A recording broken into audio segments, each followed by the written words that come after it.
Halo semuanya, kali ini saya akan mereview ya kolam beton.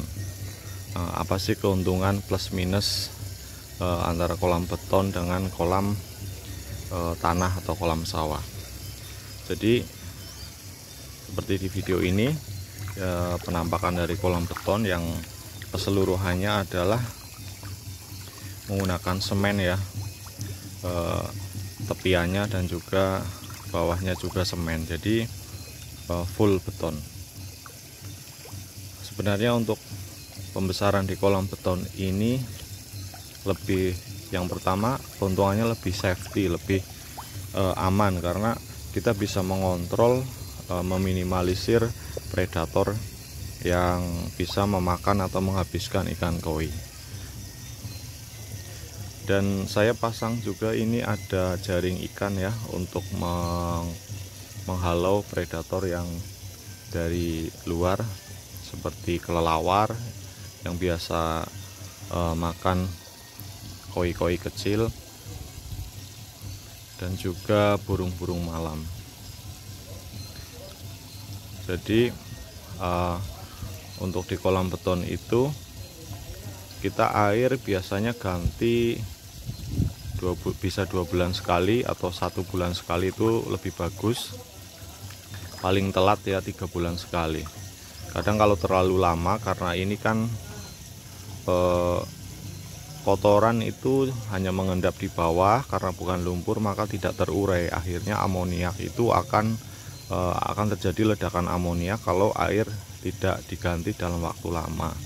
Jadi kita harus menguras air, mengganti yang baru paling tidak 1 bulan lah, idealnya 1 bulan sekali.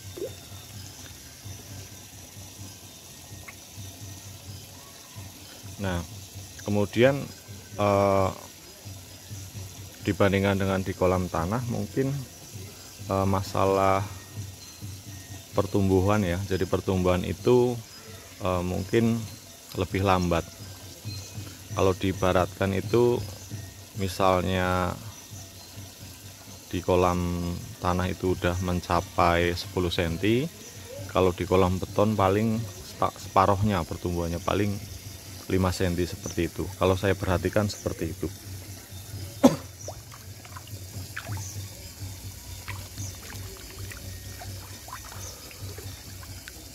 Tapi yang jelas kalau di kolam beton seperti ini, apalagi dekat rumah, kita sangat bisa meminimalisir hilangnya ikan. Karena kalau untuk di kolam tanah, apalagi jauh dari rumah, di kolam sawah seperti itu, predator itu sangat banyak, dari burung malam, kemudian orang iseng, orang nakal, dan juga binatang seperti biawak, ular, dan lain-lain. Jadi kadang saya ketika memelihara koi di kolam sawah itu kayak sering kecolongan ya, menaruh ikan misalnya sudah diseleksi sejumlah 500 ekor, dipiara baru sebulan atau 2 bulan kita bongkar, ternyata menyusut tinggal 50%-nya saja. Jadi itu kan hilangnya sudah terlalu banyak ya. Kalau hilang terlalu banyak seperti itu, kita sebagai petani itu tidak bisa dibilang untung, karena kuantitas itu hubungannya dengan perkalian dengan harga ikan. Jadi kalau hilangnya terlalu banyak ya kita nggak jadi untung seperti itu.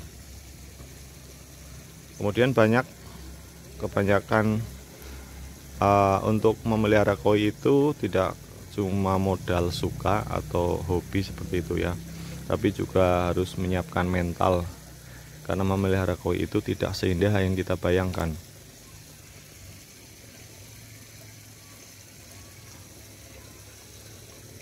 Kita matematikanya koi itu ukuran sekian, harganya sekian, tinggal dikalikan. Tetapi dalam perjalanan waktu ternyata untuk tingkat kematian koi itu juga sangat tinggi ya, apalagi kalau airnya tidak bersih. Kemudian musim pancaroba itu sangat berpengaruh. Pancaroba itu bisa mati massal kalau perubahan suhu itu terlalu drastis. Misal siang terlalu panas, kemudian malamnya terlalu dingin, itu mungkin tidak hanya ikan ya, tetapi di binatang-binatang lain pun seperti itu.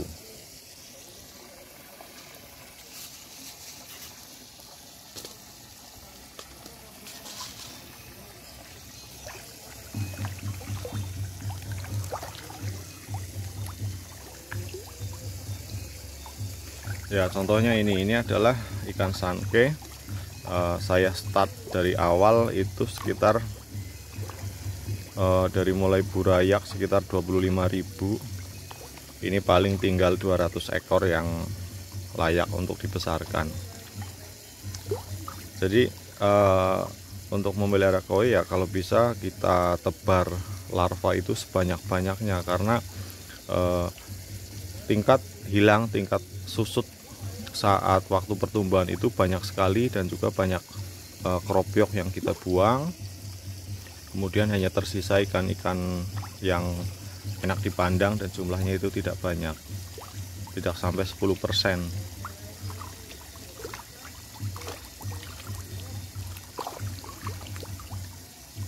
Ya, bagi teman-teman yang kondisi lahannya punya kolam tanah itu lebih bagus, kalaupun punya kolam beton pun tidak masalah. Jadi contoh ini beberapa kolam yang saya manfaatkan, karena ini lagi bocor, dikeringkan dulu mau ditambal. Ini biasanya untuk menebar burayak ya, yang usianya masih 10 harian atau 1 minggu. Ada beberapa bak kecil ini, dan enaknya di bak-bak kecil seperti ini kita sangat mudah untuk mengontrolnya. Dalam artian misalnya kita butuh ganti air, tinggal kuras, atau ikan sakit kita mengganti airnya juga mudah seperti itu. Tapi kalau untuk yang kolam-kolam besar, kita tenaga juga ekstra untuk mengganti air, untuk membersihkan lumpur dan lain sebagainya. Kalau ini cenderung lebih simpel, lebih enak. Kita misalnya jumlah burayak banyak, tinggal dibagi-bagi ke dalam beberapa bak, dan saya lihat pertumbuhannya untuk waktu burayak itu ya selisih nggak begitu jauh lah dengan yang di kolam tanah. Jadi ini bak-bak ukuran sekitar 1, 2, 3 kali 4 mungkin ya, 3 kali 4 meter. Saya kasih burayak koi. Ada soa, ada koaku, ada sanke. Kemudian pembesarannya di kolam yang besar ini, dan juga ada beberapa kolam lagi, kolam tanah di sana, di jauh dari rumah. Jadi seperti itu ya teman-teman. Yang paling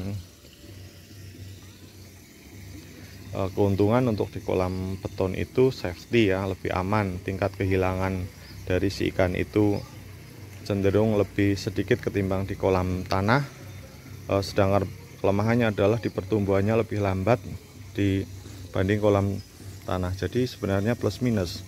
Di kolam sawah kita pertumbuhannya cepat tetapi banyak yang hilang, tetapi kalau di kolam beton pertumbuhannya agak lambat tetapi ikannya insya Allah utuh gitu ya, yang hilang nggak banyak. Dan saya sarankan kalau untuk di kolam beton itu dikasih arus ya, biar airnya tidak berhenti, airnya muter, airnya jalan. Akhirnya si ikan suka lari-lari untuk membentuk panjang tubuhnya, jadi tubuhnya lebih bagus. Kayak ini telat ya saya kasih arus, akhirnya sepertinya ini bodi dari si ikan kurang begitu bagus, kurang panjang. Karena untuk ya saudaranya ini yang di tempat teman-teman saya itu ikannya panjang-panjang. Jadi mungkin ini faktor tempat ya, atau air yang terlalu tenang waktu kemarin, belum saya tambahkan arus seperti itu.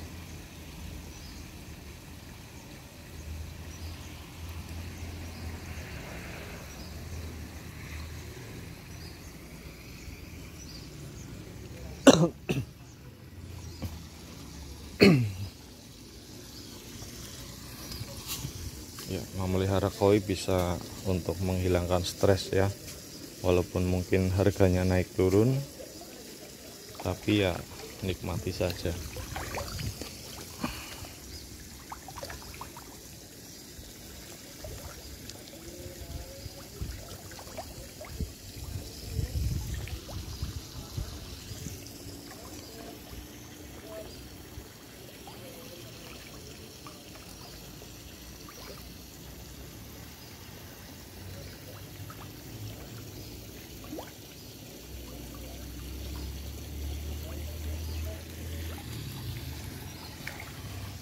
Ini adalah jaring ikan ya, untuk menghalau predator dari atas. Kemudian ada tambangnya sebagai penguat. Jadi jaring ikan ini bisa didapatkan di toko-toko alat pancing, toko-toko yang melayani tentang kebutuhan perikanan. Jadi di kios-kios banyak yang jual jaring ikan. Ini jaring ikan bukan khusus untuk mengcover kolam, tetapi jaring ikan biasa yang biasa digunakan nelayan untuk apa ya, menjaring ikan. Oke, mungkin itu saja ya. Terima kasih sudah menonton. Jangan lupa beri komen, like, dan subscribe. Terima kasih.